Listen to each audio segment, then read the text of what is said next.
My brother's girlfriend gave my schizophrenic ex-boyfriend private details about my pregnancy, and now my family's mad that I'm cutting her off after he crashed my baby shower claiming the baby is his.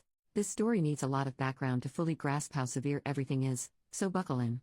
My ex-boyfriend Jake, 27 male, and I, 27 female, broke up a few years ago. We had been together for over 5 years and were thinking about marriage and buying a house together.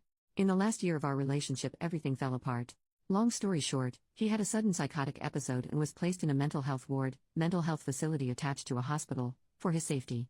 Following this, his entire personality changed and he developed delusions, hallucinations, and paranoia which never went away. A large part of his paranoia revolved around me controlling people around him and thinking I was trying to make him look crazy. He also constantly accused me of cheating on him and told me many times that he hated me. He was let out of the hospital after some time and I took responsibility for him. This change in him was heartbreaking. He was eventually diagnosed with schizophrenia. I did everything I could to be there for him. I went to all of his mental health appointments and stayed up at night to make sure he didn't leave the house alone. He was prone to wandering out at night when experiencing psychosis.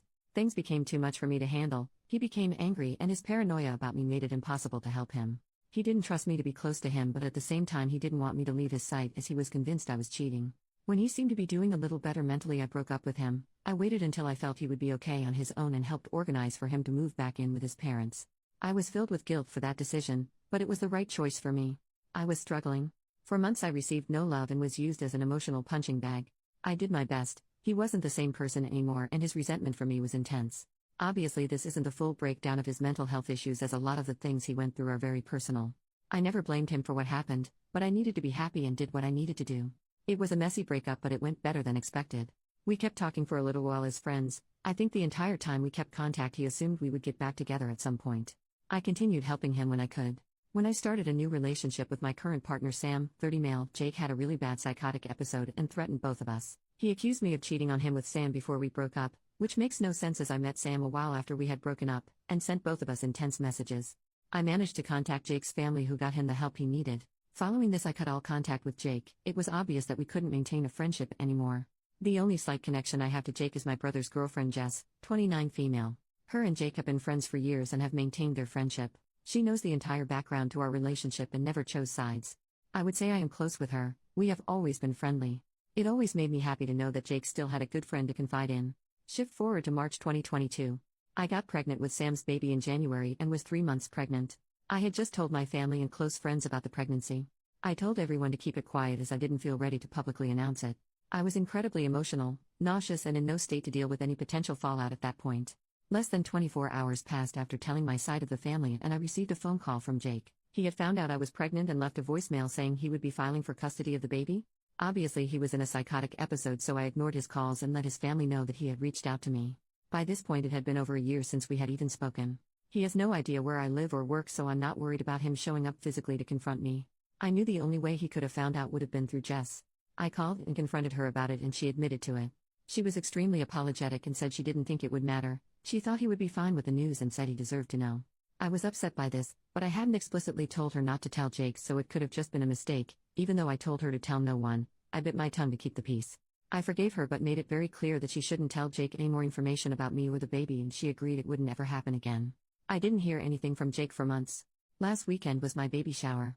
Sam and I had the baby shower together. It was more of a party than a traditional baby shower. We hired a function room at a bar and invited 80 people to come celebrate. We were all having a great time until I saw Jake standing at the bar, looking around. I managed to slip away without him seeing me and grabbed security to get him escorted out. The area had been roped off for us as a private function, so I simply told them he hadn't been invited. I watched as security approached him and asked him to leave. He was furious and started yelling, demanding to talk to me before he would leave. Sam and several friends went over to him to try and talk him down, but it only escalated. He screamed at Sam, claimed that he was the baby's real dad and that we had never really broken up. At this point I left to hide in the ladies' room until my mom came to let me know Jake was gone. He had eventually left after a little more screaming. I was mortified and we cut the baby shower short. I couldn't stop crying. It's now been a few days and I confronted Jess. She is the only person who would have possibly told him the location and time of the baby shower. I wasn't as kind on the phone with her this time. She admitted to telling him and apologized, but said how could I keep this a secret from him? I was furious and told her that she would no longer receive any news about me or the baby and that I would cut her out of my life. I'm not proud of it, but I screamed at her. I couldn't believe how irresponsible she had been. It wasn't her news to share. My brother called me after and asked me to forgive her. He knew she was wrong, but he didn't think he should also be punished for what she had done. He knew that by cutting her out, I also wouldn't be telling him any news about the baby. In part, he thought I should blame Jake for his reaction and not Jess, that she hadn't known he would show up. The damage was already done and I should let it go. But I honestly don't blame Jake for what happened. He is mentally ill and needs help. It's not his fault, and I know he will regret all of this when he comes back to a more clear headspace. I told his family what had happened and they told me he was readmitted to the mental health ward. He had threatened to harm himself if he wasn't allowed to see my baby. Regardless of whether I think he is at fault, I definitely don't feel safe with Jake now. I have a child to think about, and him thinking it is somehow his is pretty scary. I haven't budged with Jess or my brother. My family all think I should forgive her so my brother can meet his niece or nephew. We don't know the gender. But I just can't trust her.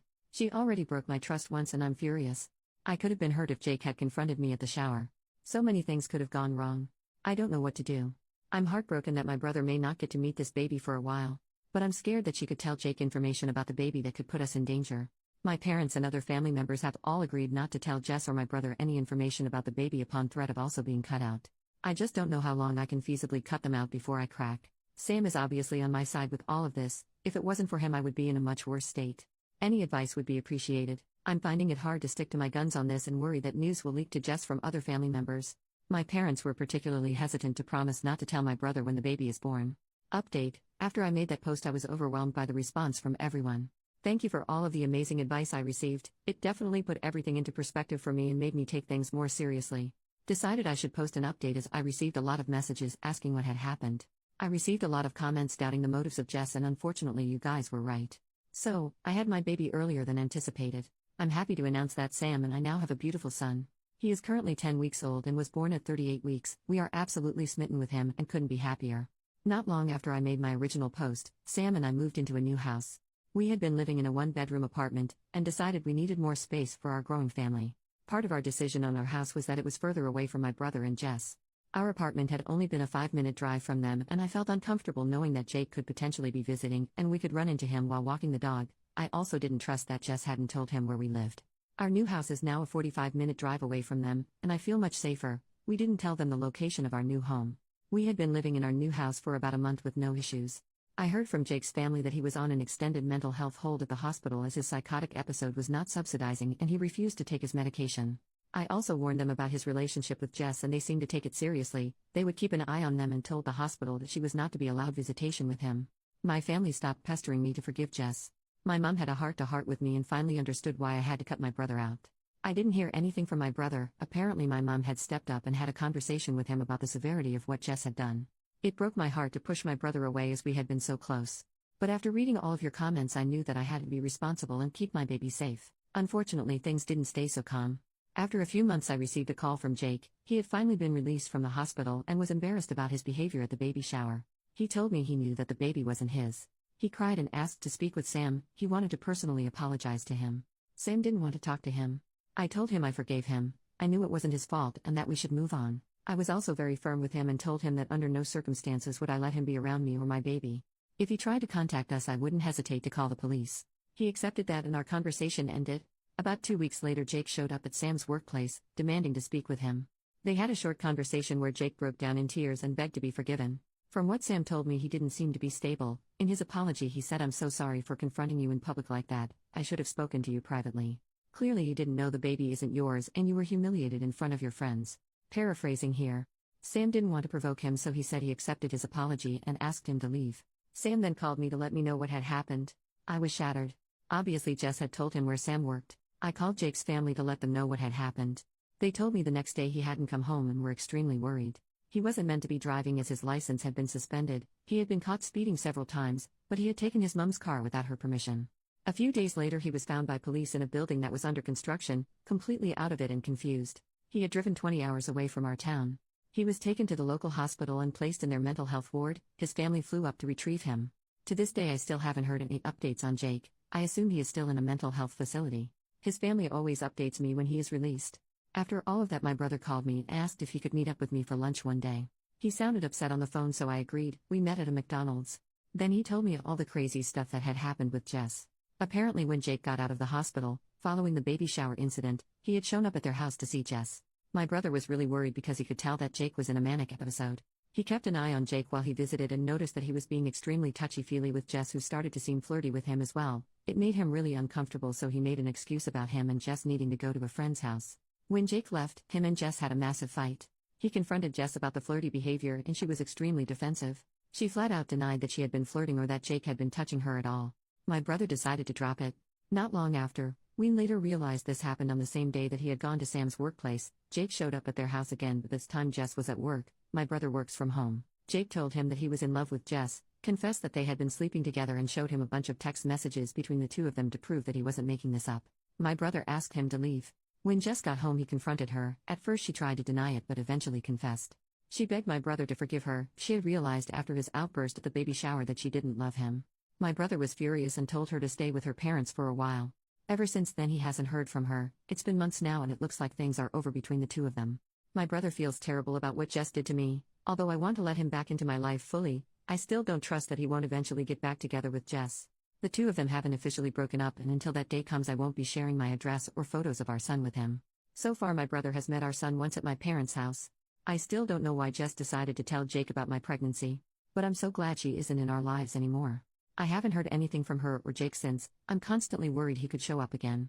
I've developed some strange OCD behaviors after it all, needing to check that all our doors are locked 5 times and touching all of the windows in our house before I can go to sleep. Other than that, things have been peaceful so far, and Sam and I have been able to enjoy our new life as parents. New update. Figured I may as well give an update as I received a lot of messages. So this is for anyone that may pass through and see this. Unfortunately, I don't have great news to share in this update. One good thing, my brother did officially break up with Jess. Our relationship is still strained after what happened, but we are able to talk and be civil now. Also, my life with Sam and our new baby has been amazing. Being a new parent is definitely hard, but I've been loving every second of it. I haven't gone back to work after my maternity leave. Thankfully, Sam makes enough that I can be a stay-at-home mom until I decide I want to go back. So on to the news with Jake. I didn't hear anything from him or his family for a while. I heard not long after making my last post that he was on a longer-term mental health hold and then had radio silence. I took that to be a good thing. Not hearing from him usually meant he was doing better. About a month ago I received a strange text from Jake at 2 a.m. I didn't see it until the morning. The message made no sense. He was talking about seeing someone who came back from the future, that he was being followed and needed to hide. He mentioned the movie director Christopher Nolan and how he had seen hidden messages in his movies and he was going to win $1 million with numbers that were hidden in his movies. Honestly, I've received similar messages from him before, so I wasn't too put off by it. I took a screenshot of the message and sent it to his sister so she knew he had contacted me. Then I kind of forgot about it. His sister didn't get back to me though, which I did find a bit strange. She normally messaged me back pretty quickly. 2 days later his sister called me. She was crying on the phone and asked me if I had received any other contact from Jake that night. I told her no.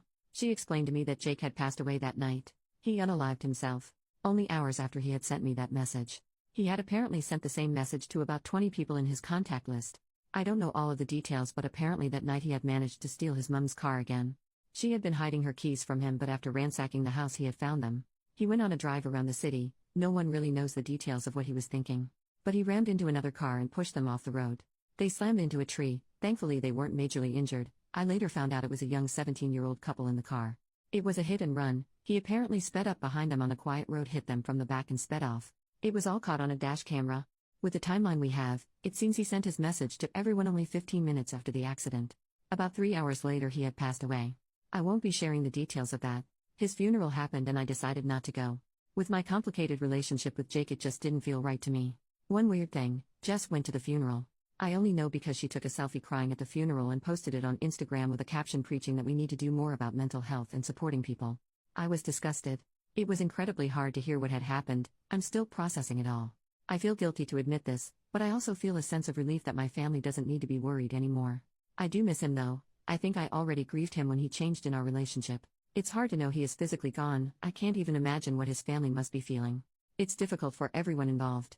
I'm so sad that it came to this. Obviously we all hoped he would make a recovery, that one day his psychosis and mania would just disappear completely. He was a good person, just a person that was impacted by mental health problems. I wish there had been a better outcome to all of this.